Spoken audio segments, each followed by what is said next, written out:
Hi everyone and welcome to the program Taiwan Talks, covering the latest global news and analysis from a Taiwan perspective. I'm Gladys. I'm Rath Wang.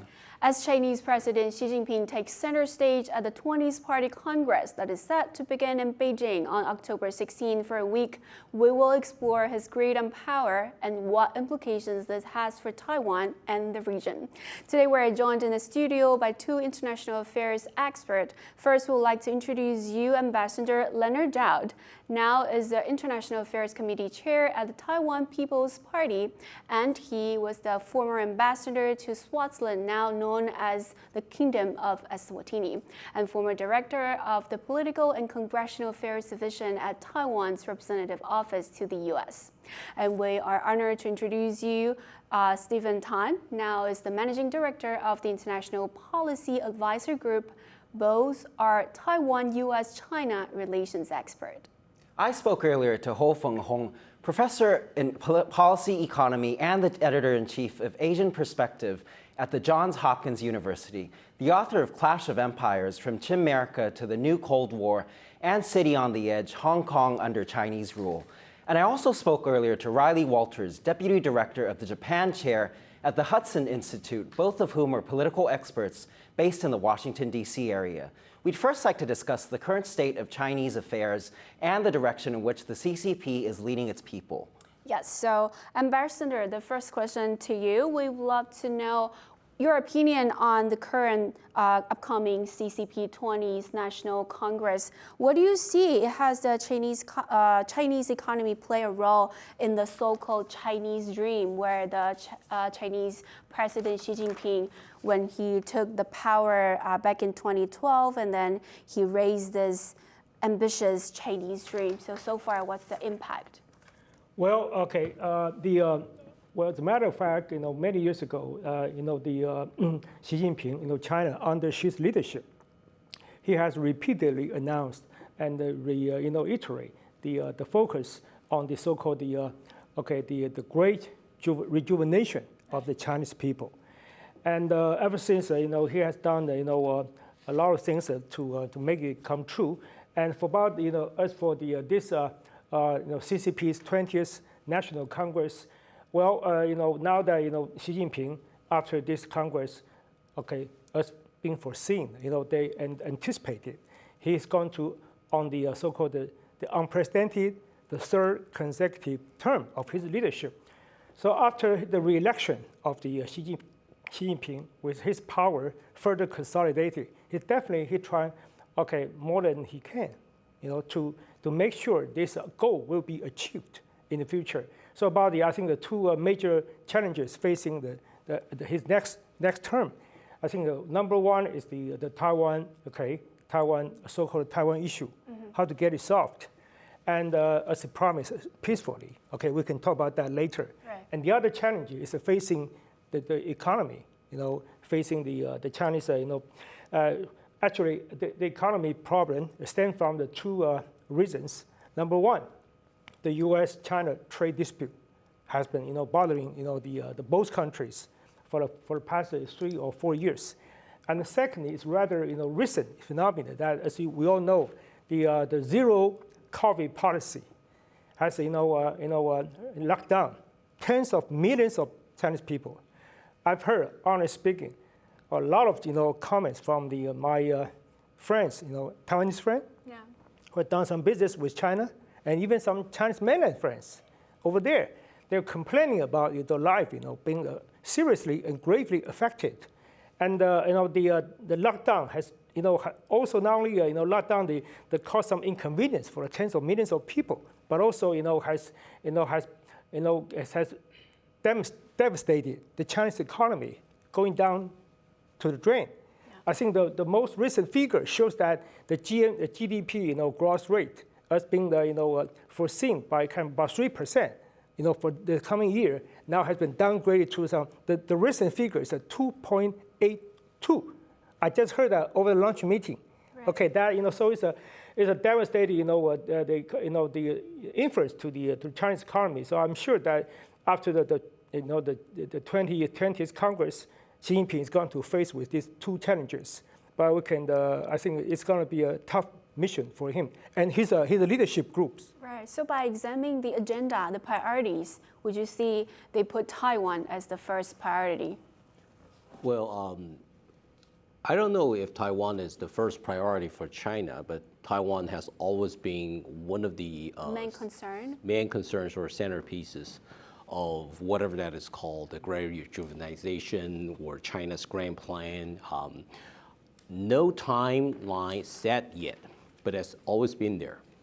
I think China has always been trying to not giving up the unilateral, unpeaceful ways of taking over Taiwan or other means of coercion. It has never been changed. What we've been seeing for the past few weeks or months is what the CCP has been organizing its own party affairs, facing the 20th Party Congress. In China, where CCP, as you all know, is one of the least transparent and most authoritarian regime. Opaque. Right, and then you don't know what's going on. Nobody does. Now, it's coming to very close to the opening of the 20th Party Congress, right around the corner on starting from October 16. Looks like Xi is under control, but to what extent he is under full control? Will he compromise his power structure, adding on, some other party leaders, not necessarily his protégés or his, full supporters? Would this be a striking of a balance, and both in the Standing Committee and the Political Bureau? We'll see. There are lots of rumors floating around for the past few months or weeks about that. Previously, people talked about Wang being the premier, Hu Zhenhua being the premier, deputy premier, and now even, the most recent people talk about even Han Zheng, right? Han Zheng, the first deputy premier, will become the premier, and lots of rumors floating around. That tells you that the least transparent regime is undergoing a big change and transformation. We will have more clarity after the Party Congress, but as to how China stands vis-a-vis Taiwan, I think it depends on a lot of things. Number one, the CCP power structure, whether it stabilizes. Number two, its political, economic, and social stability, and prosperity or lack thereof within China in the next few quarters. Number three, China's relationship with the major powers, primarily the United States, Europe, the United Kingdom, and also Russia. And not to forget that the Middle East countries, and the Arab countries, those will all play critical roles in shaping and reshaping and forming and reforming the China's relationship or China's stance internationally in the next year or two. And those, and also China's relationship with the Indo-Pacific countries, with India, with Korea, with Philippines, and most importantly with Japan. So those factors, you put in together, mingling together, and depending on the outcome and the ongoing process of 20th Party Congress, and it will have some forms and shapes as relates to its relationship or its policy towards Taiwan. Now we don't see any change. Its party platform, its policy, its rhetorics, it's the way of mobilizing the people internally against Taiwan or pro-unifications, using the non-peaceful means. Those have never been changed. But how soon or when or in what fashion that China will put together to proceed depends a lot on those various factors. And what we can do, to be honest at this point, is to try to use whatever means to deter the possible occurrence of the use of force or other means of coercion by China. Now, it takes a lot of efforts. We have to stand strong. We have to be self-assertive. And we have to be solidary enough within ourselves. So if we're strong enough, self-assertive enough, solidary enough within the island, within the 23.5 million people, then we defend our own country, the like-minded countries around the world.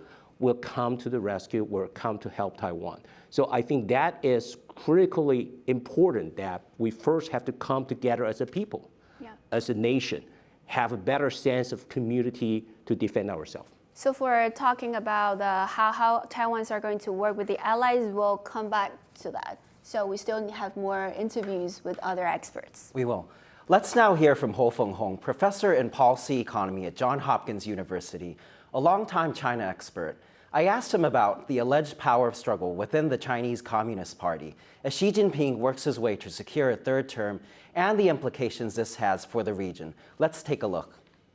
I don't think there is a serious power struggle as some people try to project, that there has been a lot of rumors since the beginning of Xi Jinping's presidency and being the leader of the Communist Party and the military committee in the Communist Party, that there are people who disagree with him and his anti-corruption purchase are going too far, so there will be backlash. And so far, that I don't see any sign that Xi Jinping long march to his total control of the party and the country will be in doubt. And the underlying reason is that from a perspective of the Chinese elite, even Chinese elite that don't necessarily agree with everything he's doing, their vested interest is to maintain the stability of the system. If they really coalesce to undermine his authority or even try to take him down, that they would fear a chain reaction that destabilize the CCP control of the country, and then in the end that their own interest will be hurt. And so far as the elite has this kind of backdoor to move their family and property overseas to keep it in safe place, I don't think they will have a serious incentive to conspire to take out Xi Jinping power. So it is why in the last 10 years, we see the kind of a Xi Jinping power keep expanding without serious backlash. Xi Jinping's march to total control, what implications does that have on the region, in particular to Taiwan and to Hong Kong and other areas that have been in the news recently? Yeah, definitely that Xi Jinping march of total control is something that is structurally determined. It is not like his personality prefer that, because like in the beginning of his leaderships in China, that he really showed some signs of instilling more market reform. For example, there has been talk about the surprise side structural reform of the economy and loosening up the state control of the market and things like that, but it didn't work well. And then he moved back to this Hu Jintao Wenjiabao era of like expanding, keeping the state sector strong, and then facilitate a continuous expansion at the expense of the private sector. So it has something to do with the structural problem of the Chinese economy, that the economy has been slowing down. The contradiction, the social problem that accumulated over the years is not abating. So the party feel the urge to enhance its control of the society, to make sure that this problem won't spill into a kind of a crisis of its governance. So Xi Jinping is basically carried away by these forces to exert total control, larger control of the society. And definitely that one playbook is to enhance the nationalist sentiments among the people.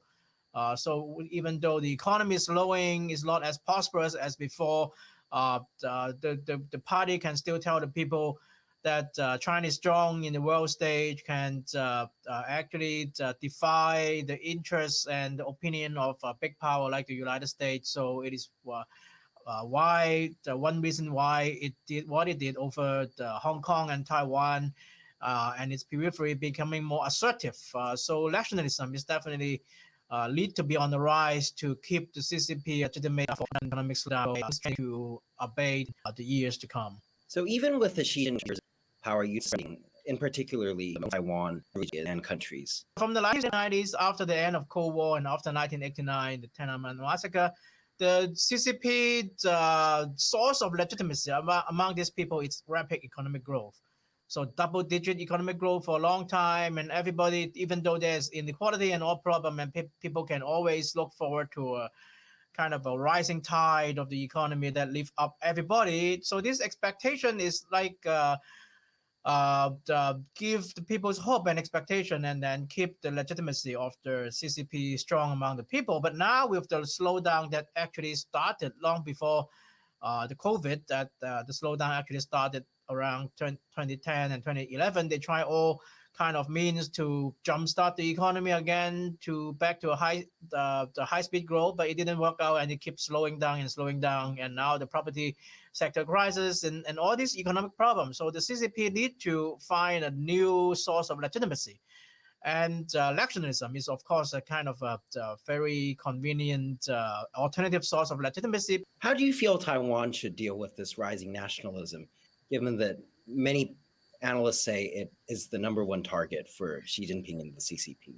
Yeah, definitely. The Taiwan need to be vigilant, but at the same time, don't need to panic. Many people talk about Taiwan, but one thing that Ukraine-Russia relation is very different from Taiwan-China relation is that Russia is a very militaristic power. It was engaged in major military intervention overseas over the years, even after the Cold War. There was the Russian invasion of part of Georgia, and then Russian intervention into the civil war in Syria, and all end up in a kind of a Russian triumph and victory over them. So it is this overconfidence that make Russia make the move to have an outright invasion of Ukraine.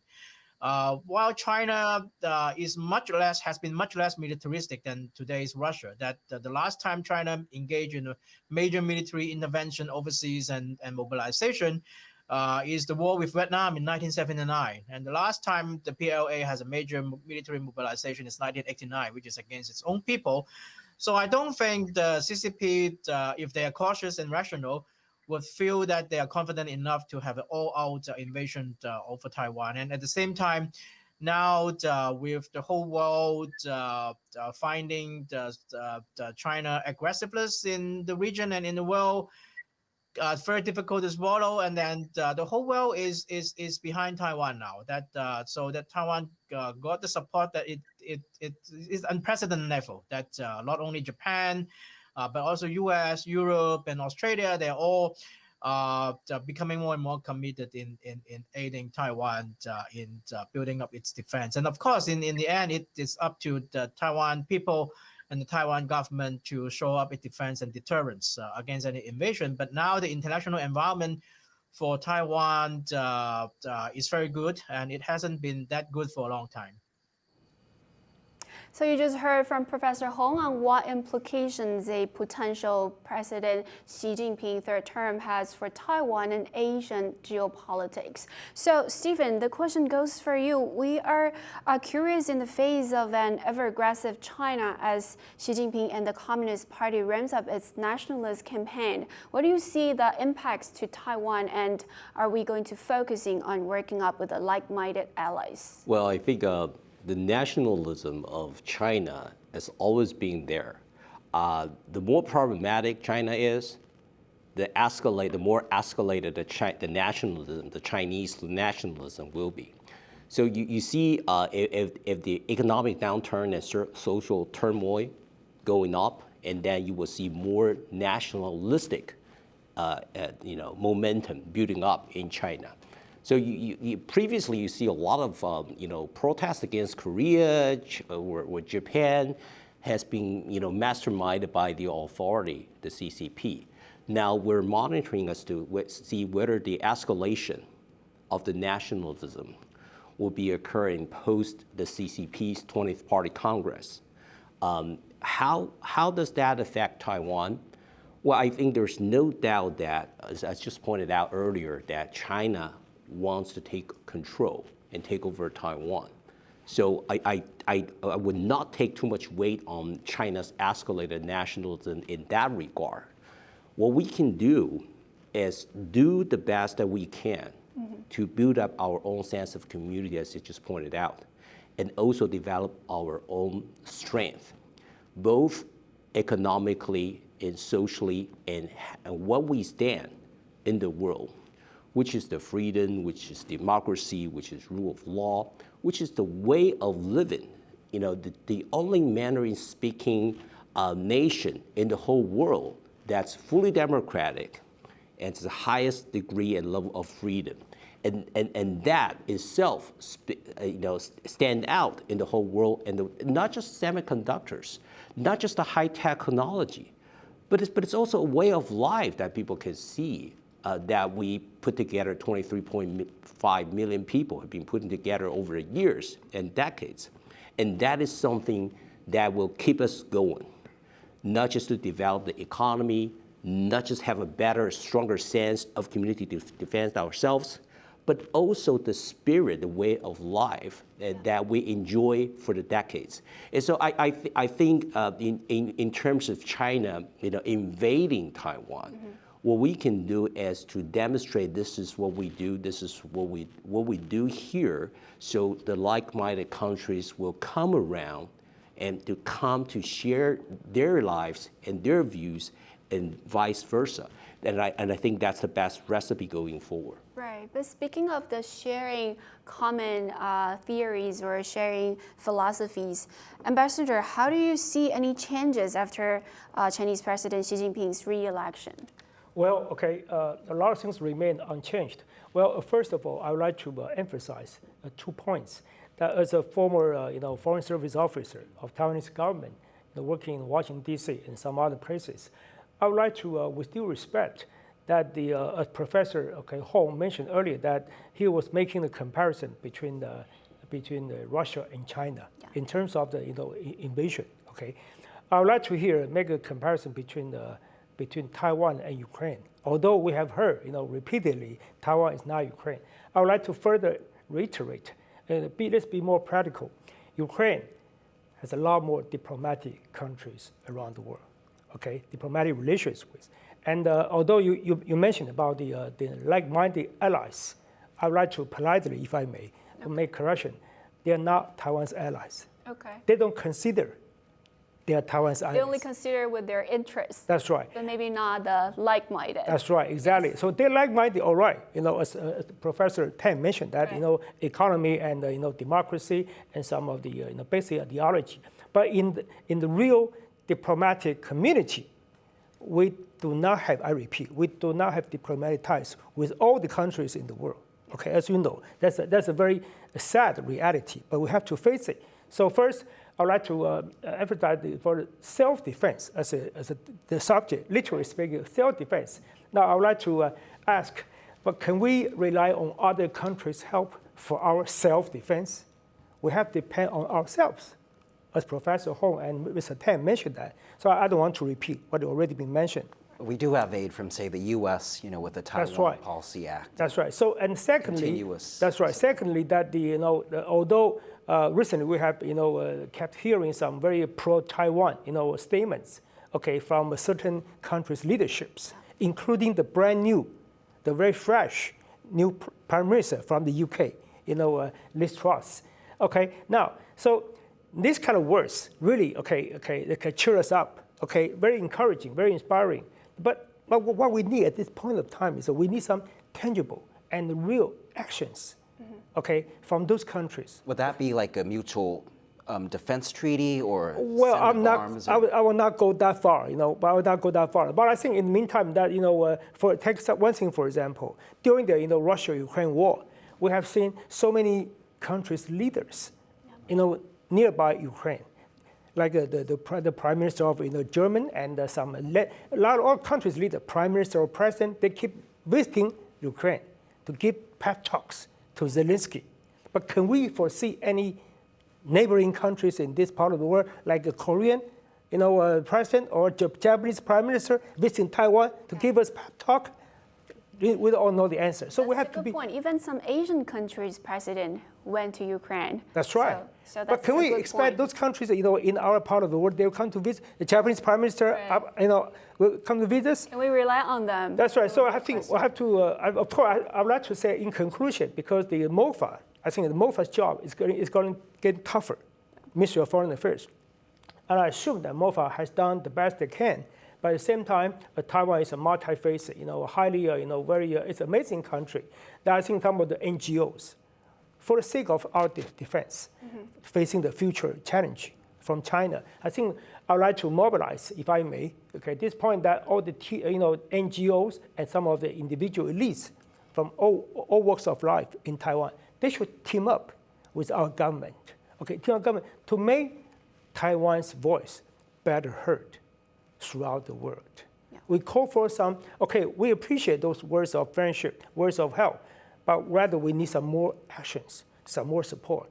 And so far, with all the countries at stake, all the leaders mentioned about their support Taiwan, like Professor Hung mentioned that the whole world is behind Taiwan. Yeah, that's a very philosophical. But we start to see some real things happen. Allow me, forgive my being very candid, because I was former FSO. I know what is we like to see something can bite more than bark. Let me say something real quick. Well, I agree in concept that we need to have something more concrete, but that something need to start from ourselves. As I just pointed out, that we increase our military budget, we have a more sense of community, we're more willing to defend ourselves, and then we become more solidary, and that's the first step. Number two.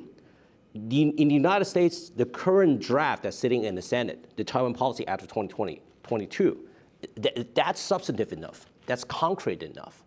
There's military aid and there's training and everything. Exactly, to say at least the $6.5 billion in 5 years for the military and the security grants. And that's substantive, concrete enough. It's yet to be passed, but that's a demonstration, not just by the Congress, not just by congressional leaders, but the leader of the United States bipartisan. Now, I don't think Liz Truss, the Prime Minister of the United Kingdom, say something just to cheer us up. And I think there will be some merit in it. I think the bottom line is that if the peace and stability of the Taiwan Strait is the ultimate interest and it's high on the priority list globally, and then if we are a responsible stakeholder, if we're not provocative, if we work closely with the like-minded countries, and we know how to face China, we're experienced enough, both in terms of misinformation and disinformation and all the cyber attack and all the advanced technologies, including semiconductors and all and so on, then we become an integral part and partner of the democracies in the world. And that itself, I think it's more substantive than a defined name called allies. As a matter of fact, Taiwan Policy Act 2022, the concept of the NNA, the major non-NATO allies, that itself, I think is contagious. I think it will, not just in the United States, but other countries, other like-minded countries, will more likely than not to look into that in the near term. And I think that's very important. This just brings me up some thoughts about the direct communication, like the hotlines in between Taiwan and China. Do you see it could turn out to be possible after Chinese President Xi Jinping be re-elected? In terms of the relationship between Taiwan and China, well, I think we have to continue to open up ourselves to have a constructive dialogue with China with no political premises or preconditions. What happens that what the obstacles that we see at the moment is that China put together lots of political preconditions for us to accept one China. If you could talk a bit about those. Yes. That's right, and that's a precondition. If China lifts up that precondition, I think there's no reason that Taiwan would not or could not engage in constructive dialogue with China, even now or after CCP Party Congress or Xi Jinping's third term or fourth term or whenever. So I think what's problematic is that this precondition that's set up unreasonably by China that deter the meaningful and constructive dialogues. And I think we need to work hard with the other world leaders on that to see if there's a meaningful and real possibilities to engage in Xi Jinping's third term with the constructive dialogue under no preconditions with China. Also, with the lack of mutual confidence between the two sides of Taiwan Strait, that will not be likely to happen. Right, but we have to give a position. We have a clear position, loud and clear that we're willing to talk. This is not our problem, but we can't impose something as a political precondition that to our disadvantage, and under that circumstances to come in the discussion with China. So I think the whole world needs to realize that we're willing to talk and we're ready to talk. There are some pragmatic circumstances and political preconditions that impose on us to impose on the situation to prevent us from engaging in the constructive, meaningful dialogue. And I think that's important to know. But there's also been talk about the Shanghai clique, how they've been more understanding about Taiwan and Taiwanese businesses in China. Do you feel the tensions will kind of subdue a bit or ease down a bit with this clique in power, or if they do go into power? Well, I think about quote unquote as more understandable or more close or friendly or understandable to Taiwan or Taiwanese people. I think when the Chinese, the CCP leaders, when they're in position, their position has always been the same vis-a-vis Taiwan. I don't see there's a major change in direction. There may be some change in directions in China handling the domestic economic and social issues, and also the relationship with the other major powers, such as the United States and Europe and UK. But as regards to Taiwan, I don't think Shanghai clique or Beijing clique or any other party leaders, if they're in positions, will make any difference vis-a-vis Taiwan. So you don't really buy into the concept where the economy of China goes down or is declining, and they'll up the ante on Taiwan in terms of nationalism? Well, okay. If there's a crash, if there's a total disaster within China, yes, the nationalism, when nationalism escalated and the party leaders would try to find exit, well, then Taiwan may become an easy target. That's for sure. But I don't think we're at that point yet. You see the party power struggle right now. You see Xi Jinping is sort of in relatively full control, if not total control right now. And you see there are lots of social turmoils, but China's been using the modern technologies, the cyber technologies to do the full control of its people and so on.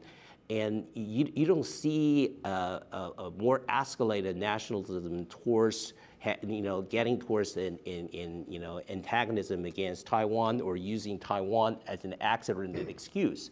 We'll closely monitor that, but we'll see how it goes. But I don't see that's happening in the near term. Yeah, going on how consistent China has been on Taiwan. Taiwan has also been really consistent in terms of investments in China, passing technology, building factories. This question goes to Ambassador. Can you talk about how Taiwan has contributed to China's economy in the past 40 years? Well, obviously, yes. We all know that Taiwan is one of the biggest investors in China for these past decades. But very few know that Taiwan, as a matter of fact, has been one of the major initiators for the China's reform and opening policy ever since 1990s in the last century. So, I will take something for example. I like to share some of my real life experience. I think that'd be more inspiring, more interesting. That I used to work after I left the government. I worked in Beijing for a number of years, for some years, and I heard from Taiwanese businessmen in China. They say that some of them they went to China even before 1989 Tiananmen Square incident. Okay, so they knew the China then. Okay, well, it all from scratches. Okay, all war torn. And it's very poor, very country of poverty and a lot of things that remain undone. So they start from scratches, and then Another interesting example is that I work in the Taiwanese insurance company in Beijing, and I realized that the insurance industry, as you know, insurance industry has been a major driving force for the Chinese financial service business insurance part, and their insurance start from scratch, copying Taiwan's insurance law, okay, life insurance law. Wow. They went for, and then the life insurance law, they knew nothing about that. They just copied. They got a copy from Taiwan's, the version to be used in China. But now their life insurance, the volume has, this large, maybe 100 times the size of that of Taiwan's life insurance. So, and then Taiwan businessman really has done a lot for China. But now, given the some of the recent challenges facing not only the Chinese economy, but also Taiwanese businessmen, they also suffer from the collateral damage, and let alone that the U.S.-China trade dispute. And the recent, I heard that some new challenges facing the Chinese economy. Just over yesterday, I read this morning that the U.S. government is going to announce the new round of a large scale, the restriction curbing Chinese high technology development. Meaning what? The U.S. government is going to stop. They pledge to stop the export of the 14 nanometer chips, the manufacturing equipment exported from U.S. to China. They're going to stop exporting those equipment to China. Definitely, that will have a deal heavy blow to the Chinese, the semiconductor. Right. But is this good for Taiwan, or is this, in terms of I think it might be good news for I had lunch with some businessmen. It might have some good news for some business like Huawei company. Okay, but definitely it's not going. That's a Chinese company. A Chinese company, but they have some branch office in Taiwan. But also, they're going to mean some bad news to the TSMC. Yeah. TSMC. TSMC definitely is going to be indirectly affected by this kind of a new restriction announcement from U.S. But could Taiwanese businesses be used to hijack in terms of supporting their agenda on unifying Taiwan, or would it be more of something that Taiwan could use as a bargain chip to deter China? Right. I think realistically it could be neither of those. I think the bottom line is that China has long been Taiwan's #1 trading partner, and there are billions and billions of investments starting from the early 90s or even earlier up until now from Taiwan to China. And that's for sure. And that's not going to change, right?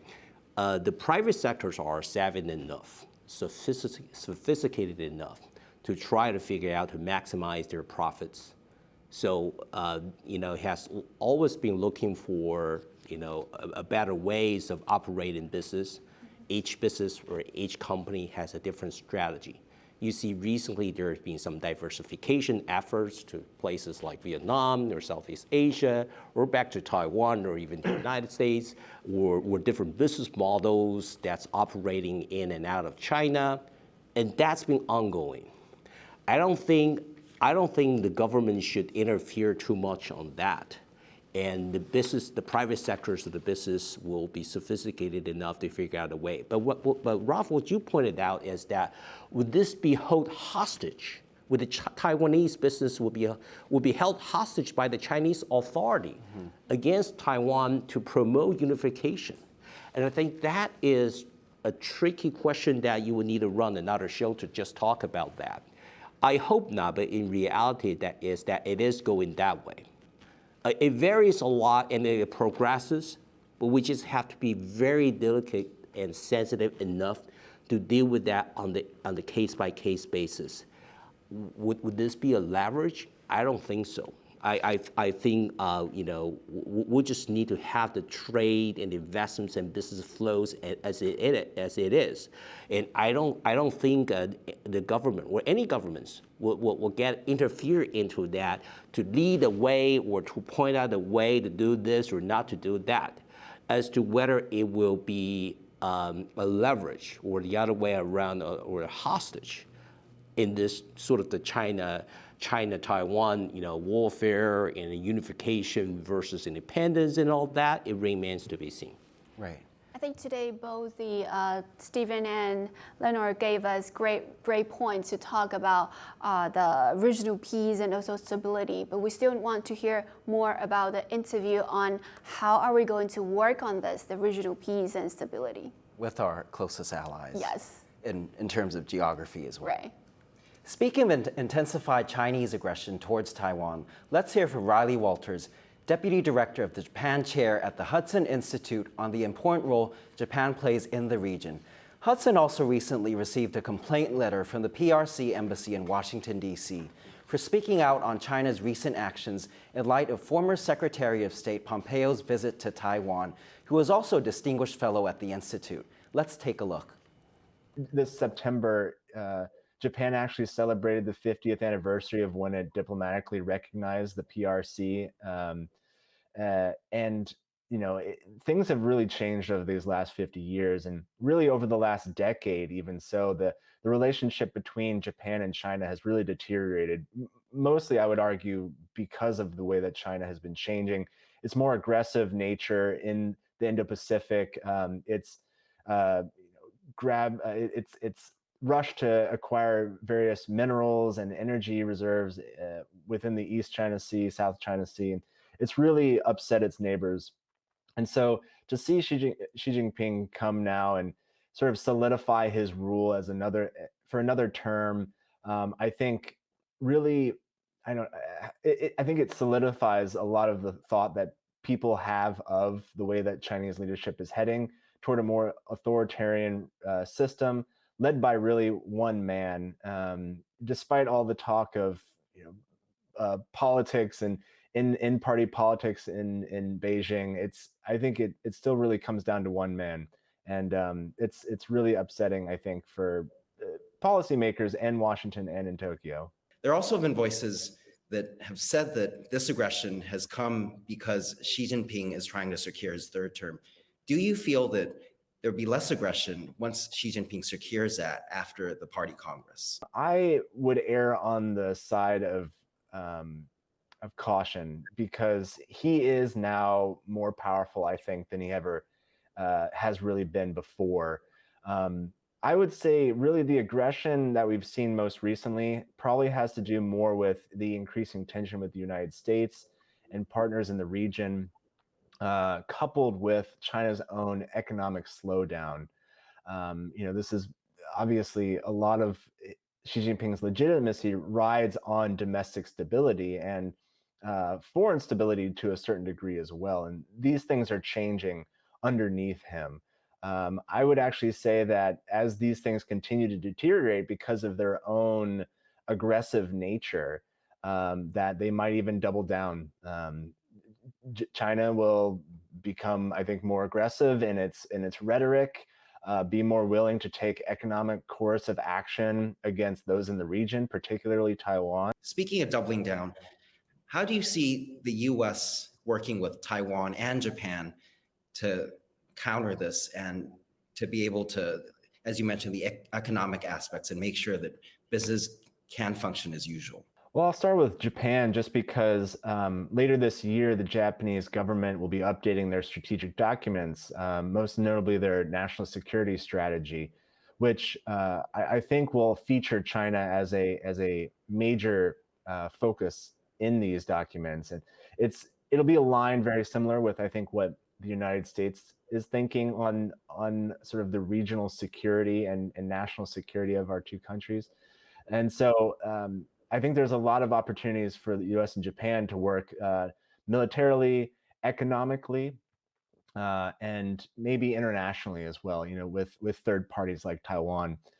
to sort of build up either consensus on certain issues, work through international organizations, of course, make sure that our own security is invested in so that we can deter any further Chinese aggression. And so again, with sort of going into the Taiwan relationship between the United States and Taiwan, I don't know really if there's been a time where Washington cares more about Taiwan. I think there's so much focus now from all party members. It's bilateral. You've seen Democrats and Republicans all talk more about Taiwan, care more about making sure that this everlasting relationship can continue and be strengthened, both military and economically. And so I'm sure there's going to be a lot more interest in, for example, the new trade talks that the United States and Taiwan have. I think there's going to be a lot more interest in arms sales and energy security as well.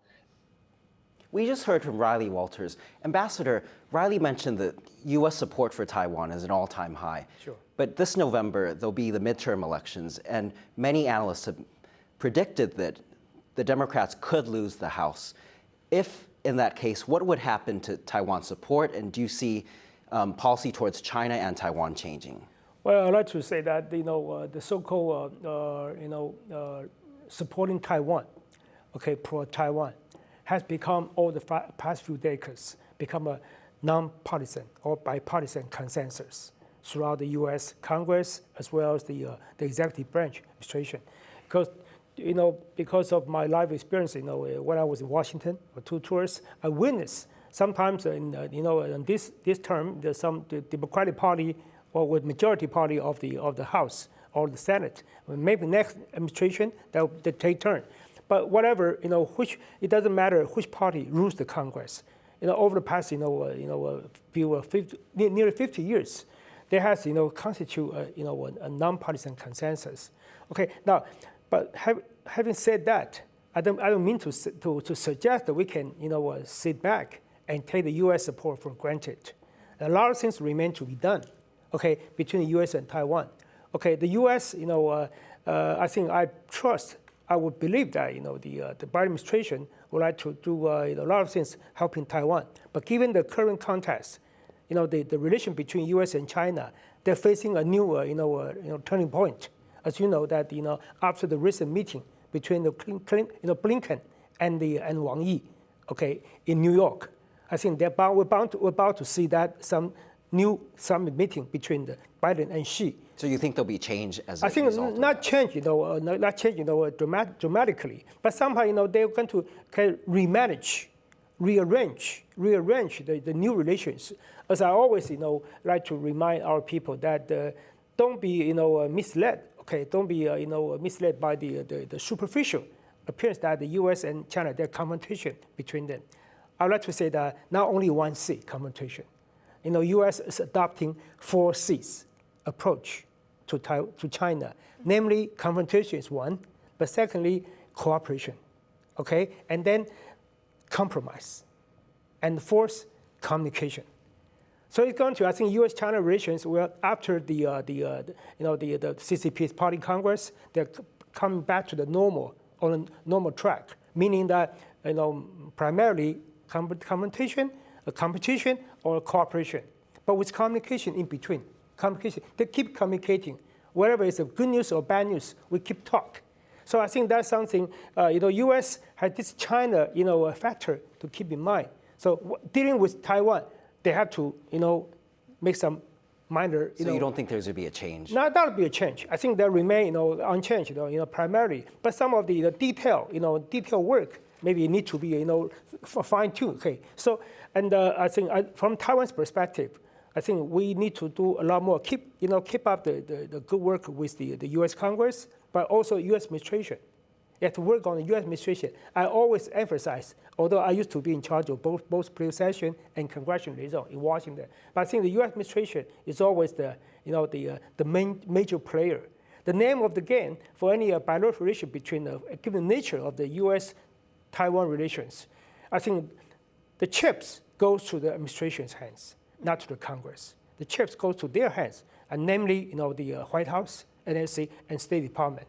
I think that's something we need to work harder to make sure some good news will keep happening for Taiwan's But with anti-China sentiment, do you see this I think to there Taiwan's will, advantage? Well, of course. This is a very rare opportunity for Taiwan, to continue to safeguard our interests, and also we can take some smart advantage of this anti-China sentiment or China bashing sentiment, throughout the U.S., not the world. But how to use this kind of opportunity in a wise manner, in a concrete, in a more practical manner, to lay some, to lay ground for the future, advantages, helping Taiwan. I think that's something we had to, to think about it. Well, Yeah. Ralph, let me just add something real quick. I agree with Ambassador that the support of China, support of Taiwan from the U.S. is bipartisan, and the Taiwan policy after 2022, as it passed by the Foreign Relations Committee of the Senate, in a bipartisan fashion, right? That's for sure. But what you will be seeing after the midterm election, assuming what it is that it will be starting from 2023, Republican-led Congress, both Senate and the House of Representatives. You will see some more, reinforcement or checking on the United States position vis-a-vis Taiwan and vis-a-vis China. By that, I mean a lot of congressional leaders, mostly GOP, they're not satisfied with Biden administration's been doing towards Taiwan. And they think they're too patronizing towards China, or too willing to make the deal or strike a deal with China on other fronts. And there are something that the congressional leaders can do, and there are something that they cannot do. In terms of the international relations and foreign policy, yes, that's still within the power of the United States administration, which is led by President Biden. But there are some other things that the congressional leaders can and will do. So that checking on how and whether Biden administration will be supportive enough on China, on Taiwan, or will be harsh enough or not harsh enough on Taiwan, on China, will be very different after the midterm election, once the GOP takes control. So pressure is going to be ramped up on President Biden. Well, that's right. A lot of things that National Security Council and the State Department and the current administration wants to do, vis-a-vis China, working with China on other things, climate change, Russia, global warming, and North Korea's. Yes, but not at the price of Taiwan. But what concrete things do you think would come out of that support, that check from the GOP? Well, number one, a more proactive enactment of the laws. Number two, more statements and more visit and more congressional leaders, efforts and communications with both the State Department and the White House on the United States stance on Taiwan and on China. When it comes to the so-called the term strategic ambiguity versus strategic clarity, that will continue to be under the heated debate in 2023. So we'll see more clarity, you feel? Oh, absolutely. So that pressure, if and once the GOP controls both both House and the Senate, will be strengthened and will be reinforced, will continue to be reinforced in 2023, and that is almost for sure. Ambassador, you have Yeah, something if to I add may on? add one more thing, that now recently a tremendous amount of pressure has been putting on the China administration, Right. within Taiwan's opposition party, for dialogue with China, for future cross-strait relations. But I'd like to say that let's not forget, talking about the pressure, from U.S. that U.S. policy implementers such as Kirk Campbell, and even the AIT director, Sandra Oh Kirk. Right. They both have, in the past year or two, that occasionally mentioned about their hope to see the Taiwan administration and having some resume the dialogue, the talk with the other side of Taiwan Strait.